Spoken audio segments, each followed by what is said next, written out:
हाँ, ऐसा हुआ था कि पीड़िता जो है उसको शारीरिक कुछ कष्ट था। वो काफ़ी लंबे समय से अस्पताल की सेवाएं ले रही थी, पर उसको कुछ अच्छे बेनिफिट्स नहीं मिल रहे थे, जिस वजह से घर वालों ने उसको कहा कि हो सकता है कि तेरे को कोई देवी देवता का कोई दोष वोश इस टाइप से कुछ हो।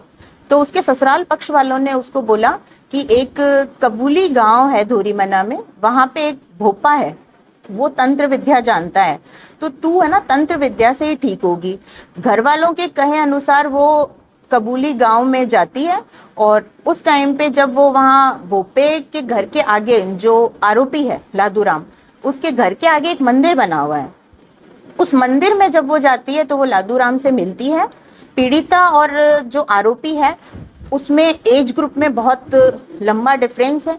पीड़िता उस समय 19 साल की है और जो आरोपी है वो 70 साल का है। जब वो उसे अपनी कष्ट पीड़ा के बारे में बताती है तो जो तांत्रिक है वो उसको कहता है कि मैं तुझे एकदम ठीक कर दूंगा।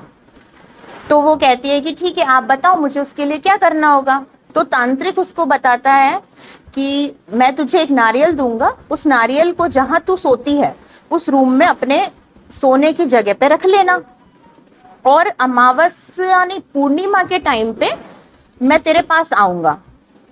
उस समय पे एक तेरे गांव में जो तेरा पीहर है वहाँ पर एक नाडी है, उस नाडी में एक हवन कराऊंगा मैं। उस हवन से जो तेरी ये कष्ट पीड़ा है शरीर की वो पूरी तरीके से दूर हो जाएगी। जब वो उस 11 या पूर्णिमा के दिन पर पीड़िता से मिलता है, उसके घर पहुंचता है और उसको बोलता है कि अब हम हवन करने चलते हैं तेरे पीहर। वहाँ पर आके वो उस पीहर लेके जाता है। पीहर जब पीड़िता जाती है तो वो अपने पति के साथ जाती है, और वो जो आरोपी है वो उसको नाड़ी पे तैयार मिलता है। नाड़ी पे वो हवन की तैयारी वगैरह पूरी करके रखता है और पीड़िता को कहता है कि जब तू उस नाड़ी पे आए तो इस चीज का ध्यान रखना कि तू अकेले ही आना। यदि तू किसी को अपने साथ लाई तो मेरा जो हवन है वो सफल नहीं हो पाएगा। तब पीड़िता अपने पति को मेन रोड पे छोड़कर चली जाती है। जो नाड़ी है वो वहां से लगभग 1-1.5 किलोमीटर अंदर में होती है। वहां पे पीड़िता चली जाती है। लगभग 11 बजे के आसपास पीड़िता नाड़ी पे पहुंच जाती है। हवन की प्रक्रिया, पति को लगता है हवन की प्रक्रिया चल रही है, वो उसके समापन का वेट करता है। पर लंबा समय बीत जाने पर जब पति पीड़िता को नहीं देखता है कि मेरी पत्नी अभी तक नहीं आई है, तो उसके जेठ का फोन आता है पति के पास में कि तुम लोग अभी तक घर पे नहीं आए हो, इतना समय कैसे लग रहा है।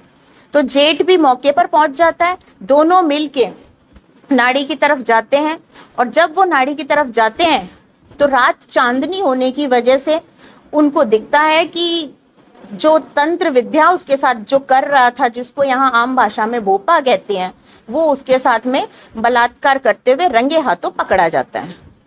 जब वो रंगे हाथों पकड़ा जाता है तो वो उसका पति, पीड़िता का और जेठ, दोनों उनको गाड़ी में डालकर तांत्रिक को लेकर जाते हैं धोरीमना थाने में। धोरीमना थाने ले जाकर पुलिस को सुपुर्द कर देते हैं और उनको ये घटना बताते हैं कि भाई मेरी पत्नी के साथ में इस तांत्रिक ने बलात्कार की घटना कारित की है।